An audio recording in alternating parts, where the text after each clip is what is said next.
Tapi kenapa awalnya memilih hukum? Jadi sedekahnya bukan waktu, tenaga, pikiran aja. Mhm. Ternyata perkara itu layak untuk dibiayain, Iya. dibiayain sama pengacaranya gitu. Oh Sampai ya? segitunya. Kalau titik awal kenapa tertarik ke hukum apa? Keadilan itu, access to justice itu sebenarnya untuk semua.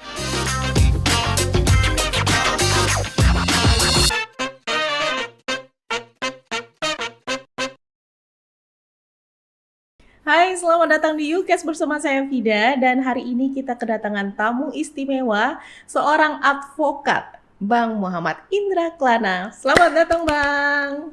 Assalamualaikum warahmatullahi wabarakatuh. Waalaikumsalam Ya. warahmatullahi wabarakatuh. Apa kabar, Bang? Alhamdulillah baik. Gimana nih, Bang, Ya. hari ini? Perjalanannya dari kantor atau dari rumah tadi tuh, Bang? Dari jalan, dari jalanan. Ya, Iya. Bang Indra ini nih seorang advokat ya, Bang. ya. Kalau advokat itu perbedaannya sama pengacara, kalau dulu pengacara nih, Bang. Kalau sekarang advokat, bedanya apa sih, Bang? Baik. Kalau advokat ini lebih ke penamaan untuk di era sejak adanya undang-undang advokat ini.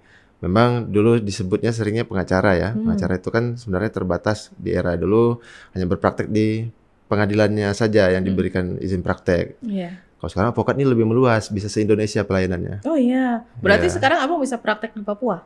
Boleh, kalau ada orderan Nanganin kasus terbang. perongkang. Oke, siap. Tapi udah pernah belum praktek? Sampai ke Papua. Paling jauh kemana?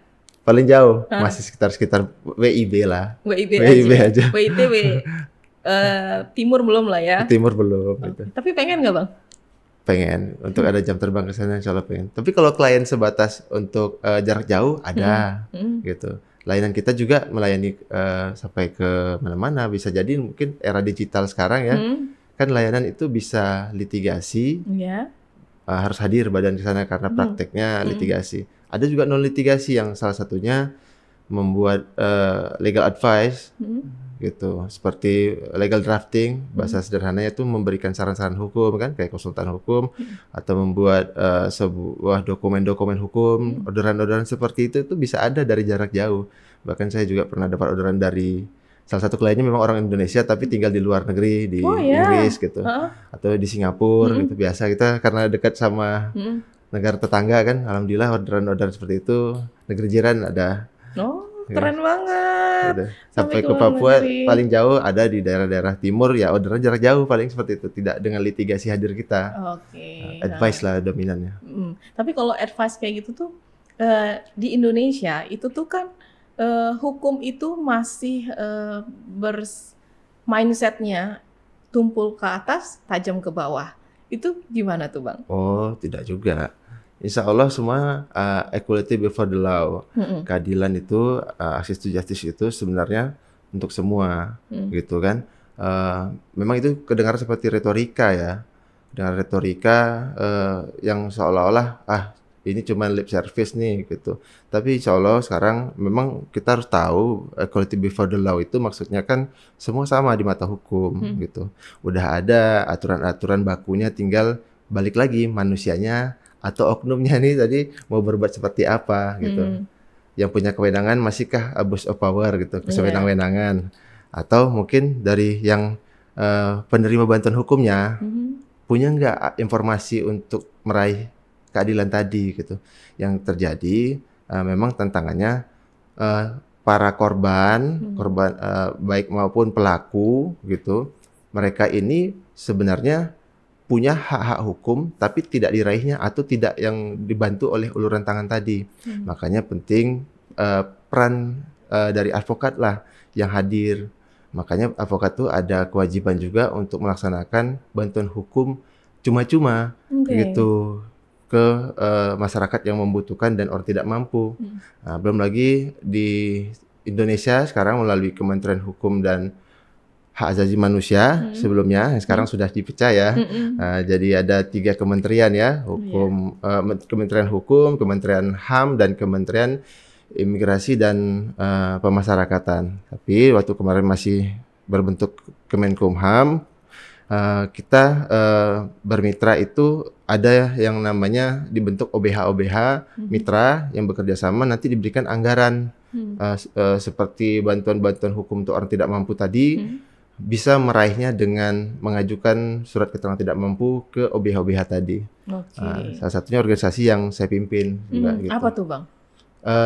Organisasi ini namanya Pusat Advokasi Hukum dan Hak Asasi Manusia Indonesia. Oke. Ini saya pimpin di Kepulauan Riau Oke. sebagai direkturnya. Oke, wes keren juga. Berarti banyak dong di Kepulauan Riau yang sudah Abang tangani, tapi secara free ya, gratis Bang. Ya, dimulai dari dia ada level-levelnya, benar-benar cuma-cuma, oke. gratis. Ada yang syukurnya dibantu secara subsidi dari pemerintah tadi, kan bantuan langsung, gitu kan. Ada penganggaran, nanti bisa diklaim, gitu. Setelah melewati syarat-syarat administrasi tadi kan, ada yang surat keterangan tidak mampu. Selanjutnya ada juga yang memang dari nilai tawar kita kan basicnya undang-undang itu advokat tidak digaji oleh negara, gitu. Pengacara ini nggak ada yang digaji negara nih, kecuali memang dia melakukan negosiasi dengan perusahaan, bergajilah dengan perusahaan. Kecuali dia memang dianggarkan mendapatkan iuran dari bukan iuran pembiayaan dari prakteknya itu di pemerintahan daerah. Baru dapat uang bulanan dari pemerintah daerahnya gitu kan. Gitu. Jadi basicnya mandiri. Karena basicnya mandiri, dibolehkan untuk melakukan negosiasi dengan kliennya. Balik lagi ke sana. Kliennya pun macam-macam tarif kan gitu. Ada yang latar belakang bisa kita ya grosiran. Ada yang memang makanya nilainya nggak terhingga. Tapi ada standarnya nggak Bang? Untuk menentukan yang ini syukurnya bisa nggak ada standar. nih. Bilang syukurnya ya. Kenapa syukurnya? Jadi kami bisa benar-benar menggratiskan. Bahkan kami bisa mengeluarkan uang untuk perkara itu gitu. Tapi itu untuk dari membantu kebijakan kliennya. dari pahamnya sendiri atau dari Bisa dengan organisasi yang namanya organisasi bantuan hukum tadi, seperti salah satunya PAHAM dan organisasi bantuan hukum lainnya. Bisa jadi dari organisasi induk, dari perhimpunan advokat, kan ada induk kami itu kan sebenarnya Perhimpunan Advokat Indonesia Pradi. Di sana juga ada organisasi bantuan hukumnya juga, namanya PBHI, boleh gitu. Tapi secara pribadi pun dituntut untuk melakukan bantuan hukum pro bono. Jadi sedekahnya bukan waktu tenaga pikiran aja. Ternyata perkara itu layak untuk dia biayain, dibiayain sama pengacaranya gitu. Sampai segitunya. Itu terjadi, itu Tapi ada. itu tergantung pengacaranya masing-masing atau memang harus diwajibkan? Itu rahasia amal mereka masing-masing dengan yang di atas. Jadi kadang ada yang terbuka menyampaikan dia bahwa ini pro bono bahkan sampai membiayain. Tujuannya bukan untuk pamer, mungkin lebih kepada memotivasi sesama kan. Ada yang sedekah modelnya kan dilihatkan, tapi tujuannya mengajak yang lain kan boleh juga, memang dalam agama juga boleh. Bukan untuk pamer ya, tapi untuk memotivasi yang lain. Tapi ada juga yang memang sembunyi-sembunyi nih pro bononya nggak kelihatan gitu. Ada bahkan dia nggak praktik di belakang, utus orang siapa, padahal pengacara juga gitu, tapi tim belakang layar yang konsepnya kan gitu. Padahal biaya dari beliau semua. Ada yang seperti itu. Ada yang seperti itu. Ada. Yang profitnya sudah tinggi, kadang kan berpikir gini, banyak orang-orang melakukan pro bono ini yakin dan percaya bahwa ketika mereka tidur itu pintu langit lagi terbuka. Dari mana? Dari orang-orang yang mungkin mereka beri senyuman, yang mereka tolong gitu. Ya kan? Siapa tahu, tapi ternyata konsep berpikirnya, mindsetnya ke sana rata-rata. Nah, karena berpikir kalau rezeki kan bisa datang dari perkara profit lain kan gitu. Tapi Bang, ada nggak profit lain di luar lawyer Bang? Profit lawyer, insya Allah ada aja. Rezeki mah. Karena biasanya banyak juga sih yang lawyer tapi juga bisnisnya juga ada di tempat lain. Ada yang basicnya fokus di pengusaha, ada gitu. Yang sebenarnya dia artis pun ada kan, ngamen atau gimana gitu. Tapi kalau untuk Abang fokusnya kemana nih? Ke lawyernya atau ke bisnis yang lainnya? Kalau saya memfokuskan diri untuk yang di pengacara. Kenapa? Karena saya anggap ini bukan pekerjaan, tapi memang sudah menjadi tanggung jawab profesi gitu. Jadi kerjanya apa? Untuk cari nafkah sebenarnya udah lebih ke arah tanggung jawab itu. Bantuan ke masyarakat. Makanya saya pun langsung dari awal terjun untuk aktif di gerakan ini. Sebenarnya kan organisasi yang saya bawa ini, pimpin baru-baru ini nih, sebenarnya saya baru pimpin nih. Sebelumnya belum direktur, sebelumnya masih sekretarisnya. Tertarik itu dari awal, belum jadi jabatan apa-apa, memang ini gerakannya oke nih gitu. Aktivis nih gerakannya. Bukan LBH seperti pada umumnya gitu. Ini apalagi sekarang labelingnya OBH, Organisasi Bantuan Hukum gitu. LBH kan umumnya langsung jelas ya, yayasan ini LBH gitu. Kalau ini nggak, dia memang lebih ke gerakan kayak aktivis, gerakan kemanusiaan, fundraising gitu.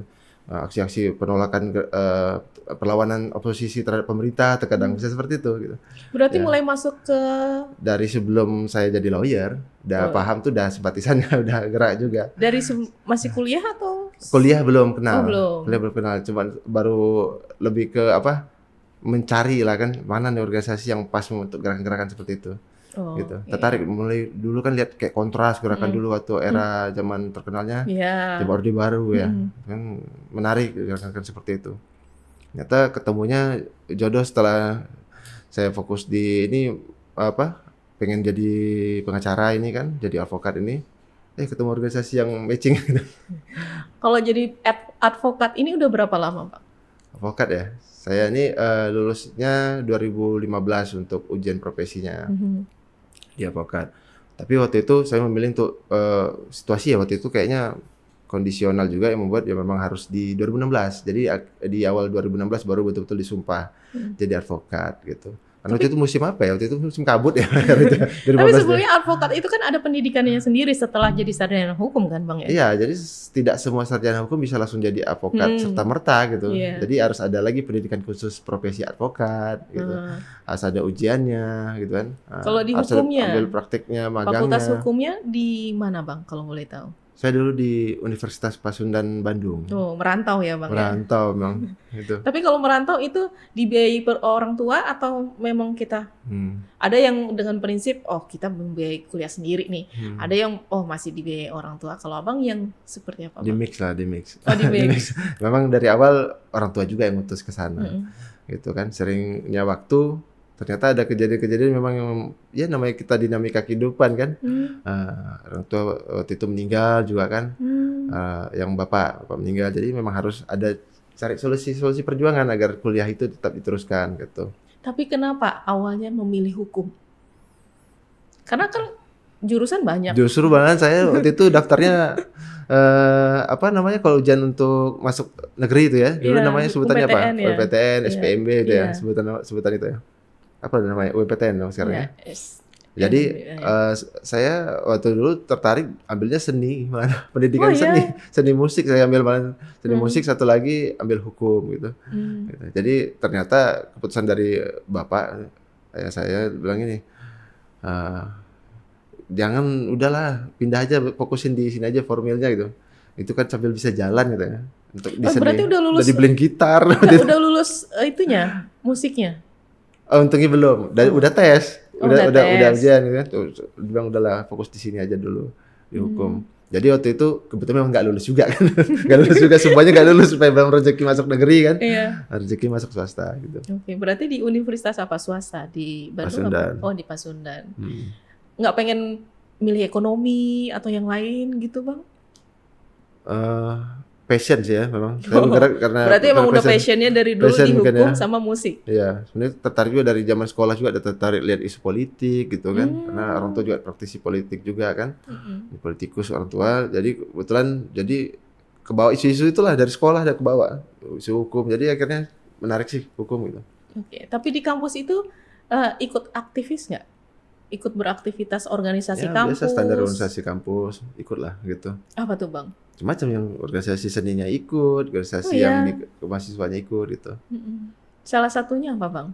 Maksudnya berhubungan sama hukum kah atau memang berbeda dari hukum sama sekali? Ada yang berbeda dengan hukum, ikut yang seninya. Ada yang berurusan dengan gerakan-gerakan mahasiswanya, kita ikut juga di BEM-nya gitu. Ikut demo juga, Bang? Ikut juga. Namanya juga ini dari saya mulai belajar demo tuh nggak dari Iya? kapan? Memang nggak terlalu menonjolkan diri ketika waktu vokal, harusnya vokal bener ya waktu di masa-masa kuliah justru ya kan, muncul TV lah seharusnya kan. Iya. Tapi saya nggak muncul, tapi saya mulai belajar demo sejak SMP. Oh ya? Percaya nggak? Jadi kami Demo apa? mungkin itu demo yang sangat bersejarah, dekat-dekat era reformasi ya. 98 berarti ya?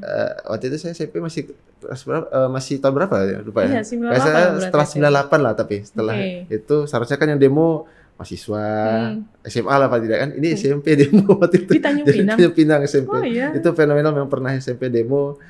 Ternyata seru ya gitu. Waktu itu tujuannya menyampaikan aspirasi.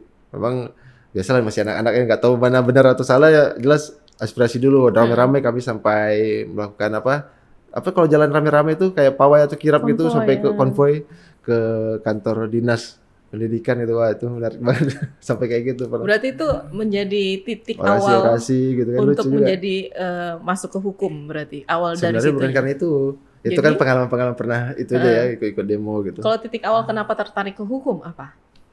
Awal tertarik hukum ya memang pembahasannya segala sesuatu hidup kita ini kan berurusan dengan aturan sebenarnya. Sampai ke agama juga berisinya aturan. Iya.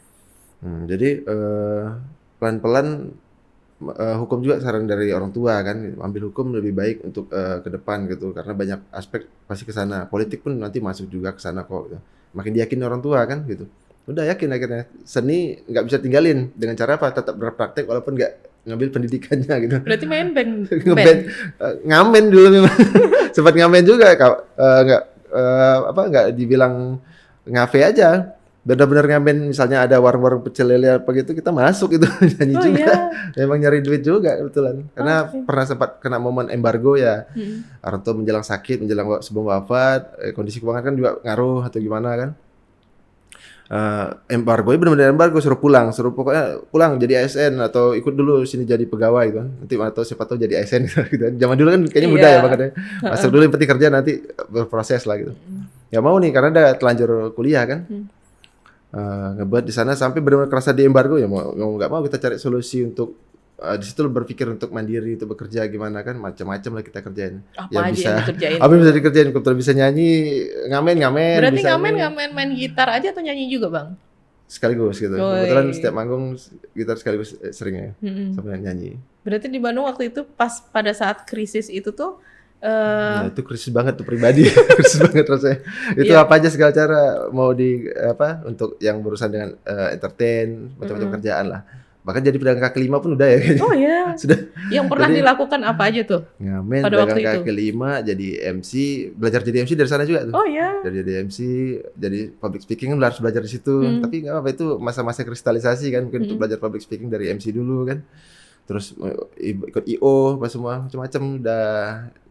Belum administrasi itu pengalamannya tuh, masih pengalaman lapangan semua kan. Berarti itu di tahun keberapa udah mulai yang struggling itu tuh bang? Struggling tuh yang di kuliah tahun keberapa? Kuliah ya.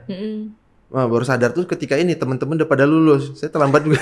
Ini bandel saya nih, sampai sekarang S2 pun juga belum selesai tesis. Jujur saya S2 sudah ambil tapi gitu juga. Jadi memang momen saya itu S2 ini lagi jalan, alhamdulillah. Memang tapi belum sidang tesis gitu kan. Yang kemarin waktu kuliah pun juga disadarin ketika lihat teman, wah pada habis sudah nih, kita terlambat nih. Tapi memang di selain kondisi keuangan juga ya waktu itu ya. Di mix, syukurnya orang tua walaupun udah gak ada bapak waktu itu masa kuliah, kan pertama di embargo, gak lama bapak meninggal juga kan gitu kan. Memang kondisi juga lah, mama lah yang bantu untuk perjuangan. Tapi di selain kan kesian nih mama dalam kondisi sudah janda. Kita juga harus pikir gitu kan, gimana caranya untuk udah mix aja deh, mama lagi ada syukur, kalau enggak kita harus gimana jadi cowok gitu. Ya udah apa aja dikerjain sampai lah struggle benar-benar lihat wah kita nggak bisa gini aja nih, bicara dalam diri kita sendiri, harus juga seperti teman-teman yang sudah lulus itu.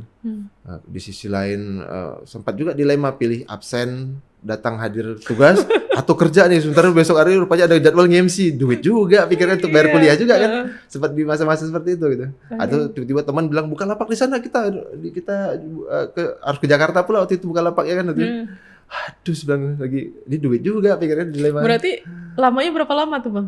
Nah, ya sadarnya benar-benar setelah saya cari-cari duit dulu udah dapet, lama sih hitungan terlambat, hitungan lulusnya. Teman kan standar lulus kan seharusnya 3,5 tahun gitu kan. 4 tahun. 4 tahun, saya sempat cuti malahan.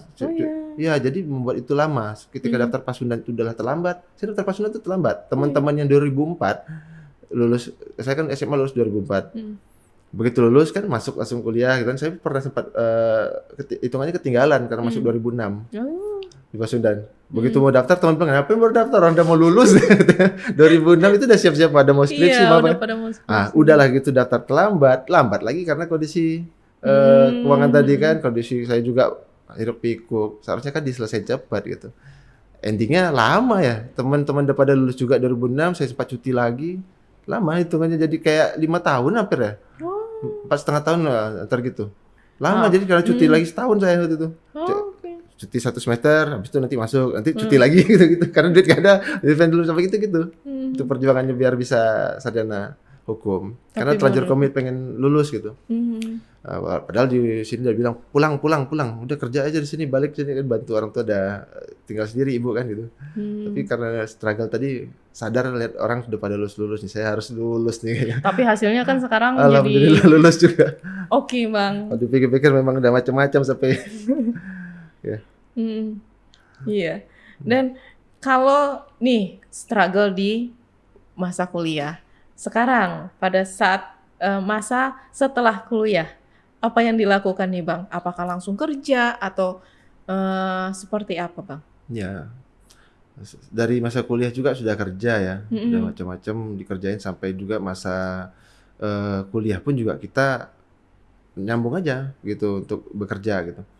Dapat juga sempat pernah kerja di perbankan, pernah juga waktu lulus udah pikir mau pulang nih. Mau pulang carilah kerjaan yang mana bagus di sini, cocok gitu. Ternyata dapat juga pernah kerja di Lagoy, waktu itu jadi HR di sana, ngurusin personalia, recruitment and training. Itu pertama kaget kan, biasa juga ngelamar kerja, ini tiba-tiba ditugasin kita yang lakukan rekrutmen kan sama training gitu. Karena mungkin basicnya hukum, jadi dipercaya untuk bantu di tim itu gitu. Ngurusin sengketa-sengketa buruh, nah situ makin passion makin tumbuh kan. Walaupun saya sebenarnya sudah duluan ambil PKPA, pendidikan khusus profesi advokat, waktu itu berikut juga dapat bantu sekaligus dipraktiskan sama ini salah satu advokat senior Pak Oce Kaligis, Oce Cornelis Kaligis nama panjangnya. Jadi di tempat beliau waktu itu pendidikan khususnya. Kalau sekarang kan PKPA ke kampus.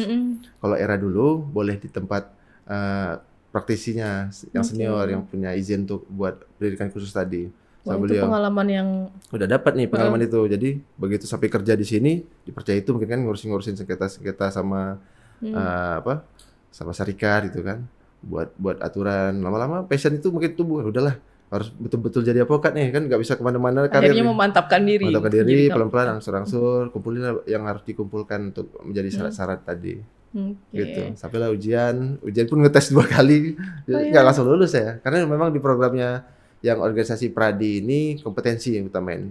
Basicnya kan memang diusahakan single bar. Dari perjuangannya sekarang ketua umumnya Pak Oto Hasibuan yang sekarang sudah jadi wakil menteri, menteri koordinator hukum dan HAM ya, HAM dan imigrasi dan pemasyarakatan namanya panjang ya.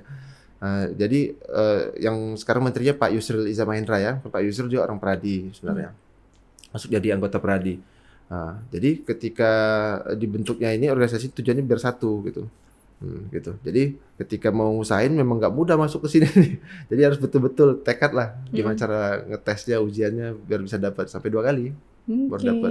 Setelah jadi lawyer, kasus-kasus yang paling berkesan atau paling yang besar pernah ditangani apa aja Bang? Besar kecil itu relatif ya. Besar kecil besar apanya dulu nih? Besar fee-nya, honornya atau gimana? Besar honornya atau besar kesannya? Kalau paling besar honornya. Besar honornya ya. Segan juga disebutinnya, kasihan. Kalau disebutin kan terlalu terbuka tentang kliennya ya gitu.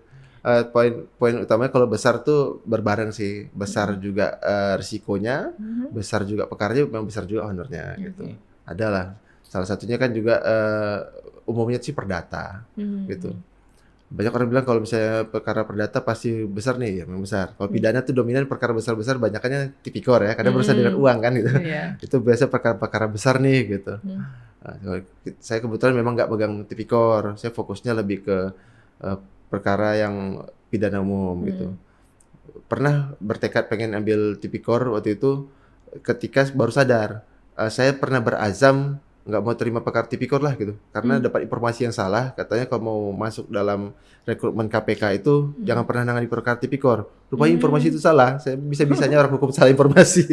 Jadi saking berazamnya 2 tahun saya nolak perkara tipikor. Begitu udah pengen banget perkara tipikor, saya cari sampai kejar-kejar, ada yang datang.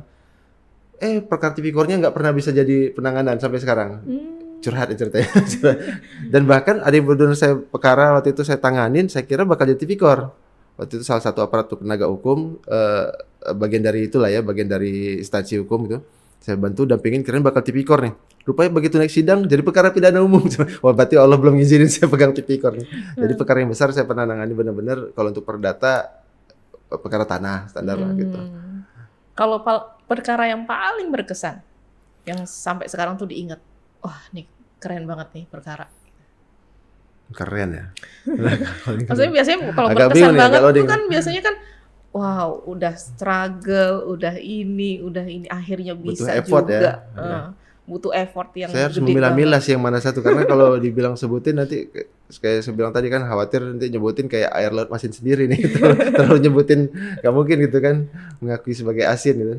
Tapi memang perkara yang paling berkesan itu justru banyakan yang orang bilang wah nggak ada, perkaranya bukan untuk profit gitu, lebih banyak yang pro bono. Ketika kita mau bela bantu kliennya tadi, ternyata tetap harus dihukum, misalnya berpandangan beda dengan kita hakimnya, kita berpandangan kok seharusnya jangan dihukum, ternyata tetap dihukum gitu.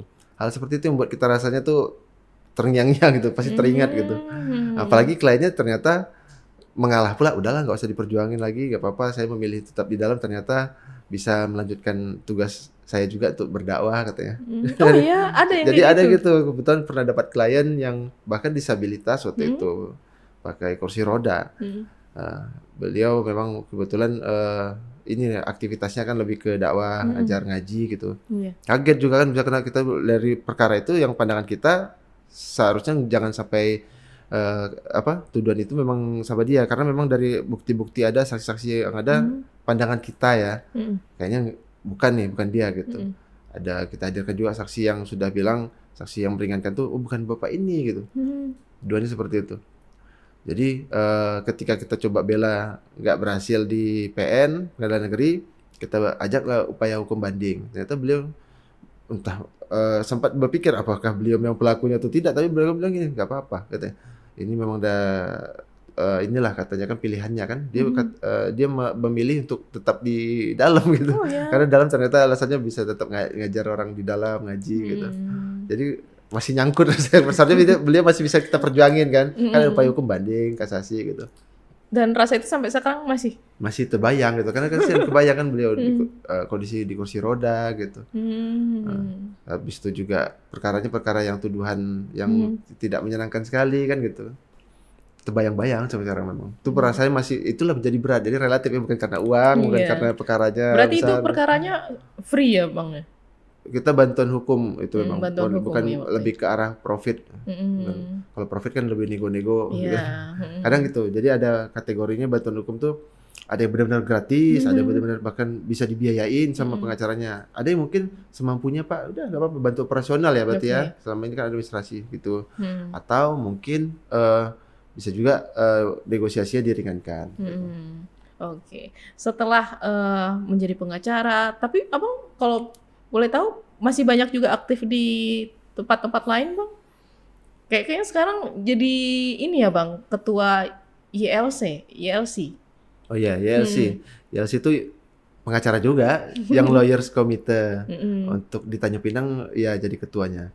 Ketua yang Lawyers Committee ini juga berada di naungan Pradi. Jadi kita di sini seperti sayapnya. Perbedaannya sama Pradi sama YLC itu apa? Enggak beda, kita sama. Saya sama anggota aja. Pradi juga. Jadi Pradi ini punya organisasi kepemudaan, biasalah underboard atau sayap gitu ya. Kayak PBHI untuk bantuan hukumnya di Pradi. Perhimpunan Advokat ini juga punya organisasi kepemudaan namanya YLC, untuk menggerakkan semangat-semangat kepemudaan khusus pengacara, khusus advokat gitu. Makanya Young Lawyers Committee gitu kan, Komite Advokat Muda Indonesia. Terbentuknya kapan tuh Bang, kalau boleh tahu?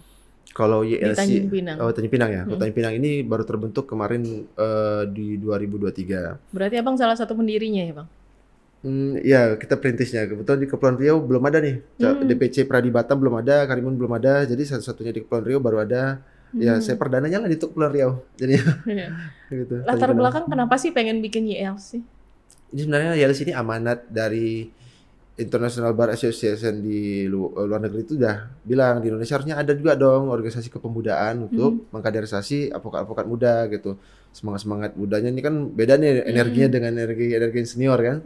Jadi harus diakomodir. Jadi Indonesia akhirnya melalui organisasi Pradi, Pak Oto mengamanahkan ke yang advokat muda untuk dibentuk gitu. Terbentuklah YLC. Di pusat itu ketua umumnya YLC sama Bang Andra. Bang Andra dari ini Bang Andra ini menggerakkan sebagai ketua umumnya sudah boleh dibilang 2 periode lah, karena ini SK yang selanjutnya beliau dapat amanah ya. Di masa beliau yang kedua periode ini baru YLC yang di Tanjung Pinang dibentuk gitu. Oke. Jadi kita buat kegiatan-kegiatan seperti diskusi-diskusi juga mirip seperti yang di TV-TV itu yang Iya ada sih. seperti ya kan diskusi itu kita pernah buat debat-debat publik, diskusi publik ya, diskusi publik bukan berdebat tapi diskusi gitu.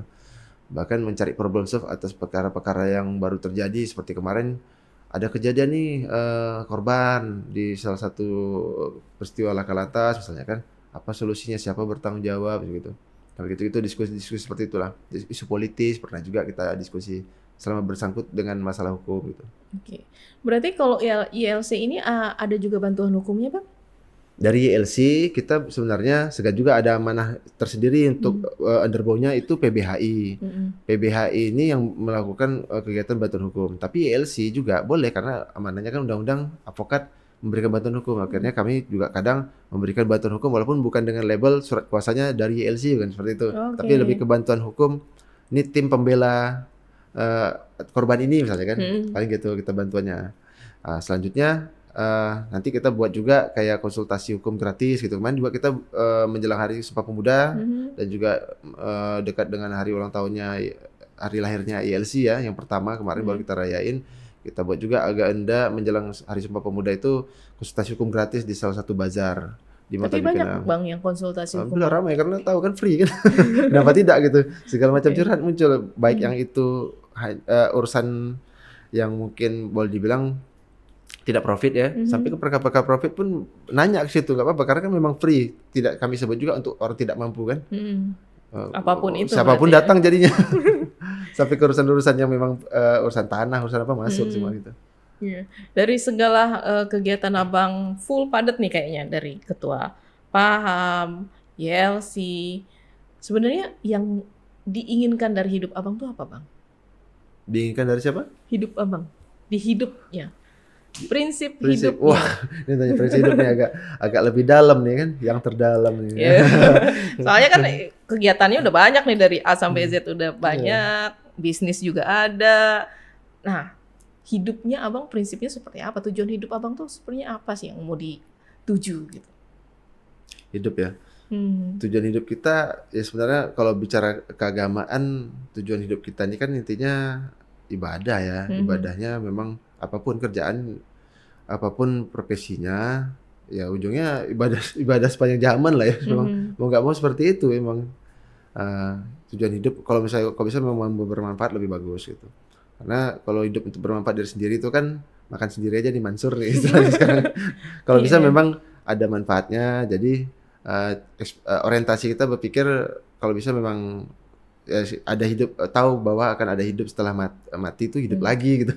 Akan ada kehidupan setelah ini gitu kan. Jadi kalau bisa memang apapun kerjaannya, apapun profesinya, tidak memandang apapun, memang fokus orientasi ibadah sepanjang zaman memang.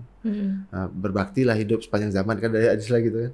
Ya memang tujuannya untuk keluarga juga ibadah sepanjang hayat kan, untuk orang tua siapapun. Kayaknya lebih tujuannya ke sana. Prinsip hidup yang selalu dipegang dari dulu sampai sekarang apa? Yang membuat seorang Bang Muhammad Indra Kelana sampai sekarang seperti ini, sukses seperti ini, apa prinsip hidup yang dipegang dari dulu, Bang? Prinsip ya? Saya kalau prinsip tuh tergantung situasi dan kondisi kali ya. Begini saya prinsipnya harus seperti ini gitu. Tapi balik lagi, kalau untuk prinsip pegangan hidup tuh poinnya kalau bisa selalu jadi bermanfaat. Fokuslah bermanfaat gitu aja. Jadi orang bukan mencari mencari manfaat dari orang lain ya. Tapi fokuslah bermanfaat gitu. Tapi itu kan kebalikan dari lawyer, Bang. Lawyer ada satu sisi ketika dia profit, ya kan bermanfaat juga sebenarnya karena dibayar untuk bermanfaat bagi orang tersebut. Mau gratis pun juga harus bermanfaat juga bagi orang tersebut gitu. Jadi harus total, mau dibayar atau tidak harus bermanfaat.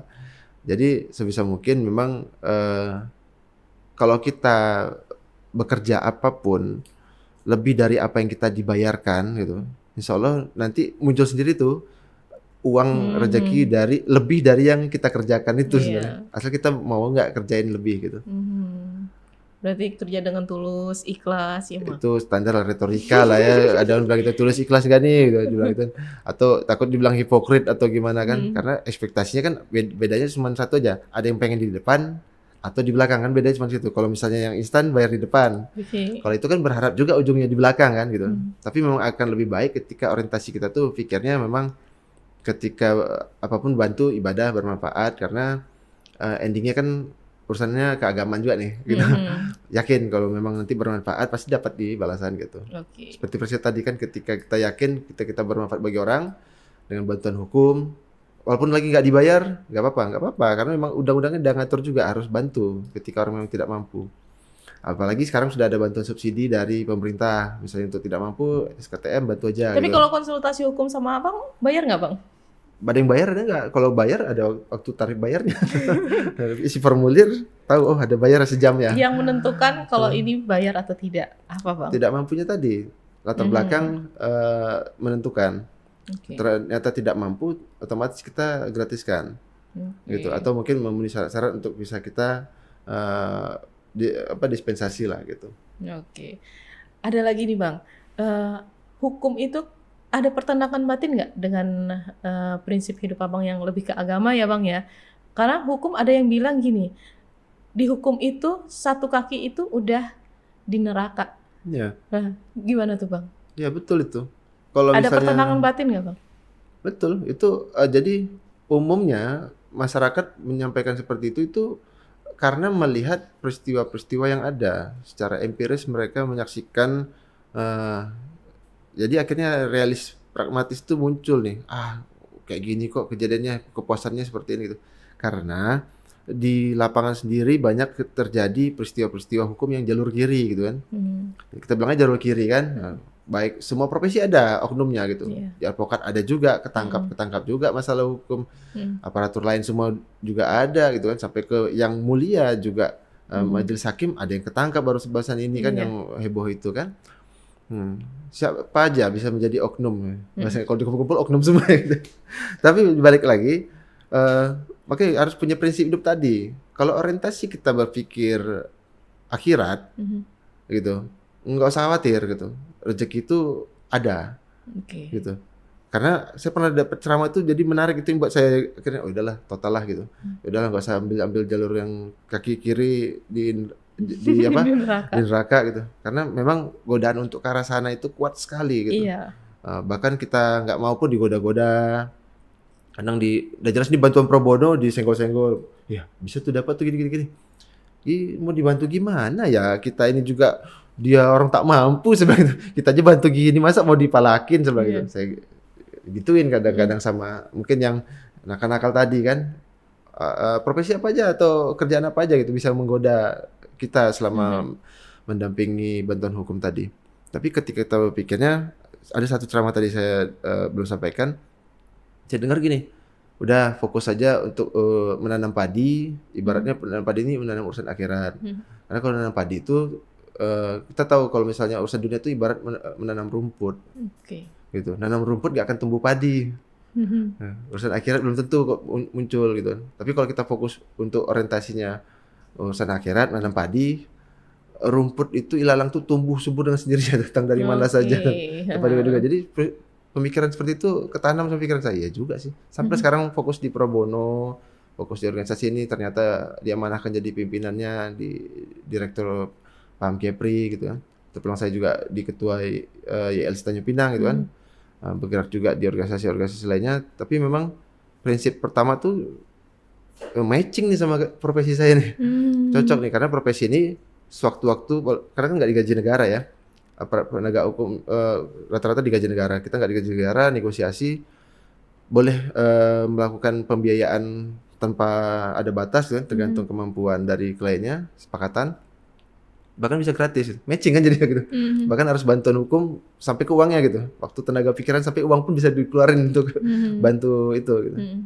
Wah udah, jadi prinsip hidupnya itulah yang membuat saya berpikir tadi, ya udah orientasi kerjain aja, bermanfaat aja, insya Allah rezeki mah datang dari mana saja tanpa duga-duga gitu.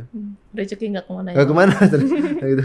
Walaupun itu kesannya goib ya, bicara hal goib nih terlalu jauh. Tapi ya balik lagi kepercayaan, itulah prinsip hidup tadi. Jadi harus jelasin agak jauh ya. Jadi nggak bisa cukup abstrak bab 1, nggak bisa. Jadi memang harus gambarin. Dan saya sudah menikmati itu gitu. Ternyata walaupun ada pahit getirnya, kadang-kadang namanya dinamika kehidupan kan, gitu. Nah, tapi ya enjoy, nikmat dengan profesi ini gitu. Bahkan saya waktu ditawarin untuk masuk politis, bahkan untuk tawarannya lebih ke arah gimana pun nggak kedorong gitu. Bahkan udah disponsorin untuk gini, jadi masuk ke salah satu calon atau gimana kan, didampingin dulu, belajar dari sini dulu. Belum saya bilang itu. Mungkin memang belum kristalisasi tekad mentalnya juga belum ya, sama persiapan diri kan. Karena kan kadang kita tahu guyonannya kalau mau di legislatif, mau di eksekutif gitu kan, mau tiba-tiba calon wali kota, tiba-tiba legislatif. Ya tapi kan bukan soal elektabilitas, popularitas apa nih? Kapabilitas, bukan itu aja. Tapi ada gurawannya sekarang apa? Isi tas. Macam-macam gurawan sekarang ya. Jadi harus mempersiapkan itu semua gitu. Jadi kebetulan berarti belum siap untuk ke politik, Bang. Secara pribadi langsung kemarin beberapa penawaran saya bilang belum siap gitu. Kenapa, Bang? Padahal tahun pemilu ya. Ya ternyata lebih asik jadi ininya. Saya kan disewa jasanya juga ibaratnya seperti disewa ya, seperti masuk dalam tim salah satu parpol gitu. Untuk bantu jadi advokasinya gitu. Saya menjadi koordinator di ini advokasi di salah satu parpol di Kepri gitu. Gitu. Terus untuk di momen-momen pilkada juga dipercaya gitu dari sebelum-sebelumnya, periode sebelum ini ya, udah mulai jalan gitu. Sampai sekarang juga jadi ketuanya lah ya, ketua koordinatornya untuk di advokasi parpol tersebut. Bahkan juga sekarang di pilkada diamanahkan juga lagi untuk ini monitor nih advokasinya sama pembelaannya nanti di pilkada gitu. Tapi melihat berkecimpung di deket-deket politik, nggak ada tertarik sama sekali? Tertariknya sama fee honornya ya. Kalau gitu kan kita mencalonkan diri, kita ngeluarin duit ya. Jadi legislatif kita bayar pembiayaan tertentu yang ya ini yang legalnya ya, misalnya kayak biaya kampanye kan gitu. Biaya tertentu kan pasti ada keluar biaya. Kalau ini kan kita dibiayain ya. Bedanya kita nggak keluar duit ya, kita yang dibayar ya. Oke. Sip. Terima kasih Bang sudah hadir di UCAS. Dan terakhir Bang, tujuan hidup Abang yang tadi Abang bilang, untuk diri Abang sendiri, masa depan yang akan Abang lalui apa? Tujuan hidup ya? Dalam karir targetnya ini? Dalam karir. Sebenarnya yang saya pengen capai itu sudah tercapai gitu. Saya pengen menjadi pimpinan dari organisasi yang saya jalankan profesinya gitu. Ternyata ini sudah sampai di puncaknya dan sudah tercapai kepuasan saya gitu. Inilah ketika saya bisa memimpin organisasi bantuan hukum, walaupun untuk kedaerahan baru ya. Tapi penanggung jawab untuk di Kepri kan gitu. Cukup luas juga cakupannya gitu. Untuk di organisasi yang perhimpunan advokat, saya pun diamanahkan jadi ketua YLC. Ada rasa kepuasan sebenarnya di situ. Jadi tujuan hidup sekarang lebih ke karir, jalani saja profesi ini sampai bermanfaat mungkin hingga akhir hayat, karena ini profesi kan nggak sampai nggak ada batasan pensiun gitu. Iya. Misalnya organisasi profesi lain itu membatasi gitu kan. Kalau ini syukurnya nggak ada batasan gitu. Makanya lihat kayak Pak Oce Kaligis yang guru saya itu, beliau masih juga Prof Oce Kaligis nih untuk aktif gitu, padahal udah keluar masuk penjara juga ya, udah keluar ya dari penjara sekarang. Kemarin pernah sempat berurusan sama hukum kan, tetap aja berikan bantuan hukum gitu, berikan layanan hukum gitu. Jadi kalau bisa memang saya ya mudah-mudahan tetap di jalur yang baik-baik saja, tidak sampai tergoda kena masalah-masalah hukum gitu. Jadi pada jalurnya harus taat azas kan, orang hukum harus taat azas. Semoga tetap seperti itu. Kalau jalur politik pencapaian tujuan hidupnya, karir ke sana, walau alam sekarang mungkin belum ya. Ke depan kita nggak tahu gitu. Nah, mungkin masih kristalisasi dulu ya kali ya harus itu. Yang jelas tujuannya sekarang, tujuan hidup simple saja. Saya pengen benar-benar membahagiakan ya orang-orang terdekat saya dulu, pastikan tentunya orang-orang yang membutuhkan saya pastinya. Membutuhkan saya kan banyak nih, luas banget. Sebatas itu memang. Dengan yang saya punya sekarang profesi advokat, pengacara, bisa nggak bermanfaat buat ini kan, balik lagi manfaat nih kan, bukan azas manfaat. Tapi memang hukum gitu, hukum harus azas manfaat. Khusus itu azas kepastian hukum, ada salah satunya lagi asas kemanfaatan hukum gitu. Jadi hukum itu harus bermanfaat gitu. Kalau misalnya gimana caranya punya sense pikiran untuk bagaimana kita bisa bermanfaat bagi orang lingkungan. Ada rasa gak enakan ketika kita tuh justru nggak bisa kebantuin gitu. Oke, siap. Terima kasih Bang Indra sudah hadir di UKS, dan mudah-mudahan bisa jadi bermanfaat untuk keluarga, diri sendiri, bahkan negara. Ya Bang. Oke. Terima kasih Bang sudah hadir bersama kami, dan terima kasih telah menyaksikan UKS kali ini. Saya Vida Mulia, pamit undur diri. Wassalamualaikum warahmatullahi wabarakatuh. Waalaikumsalam warahmatullahi wabarakatuh.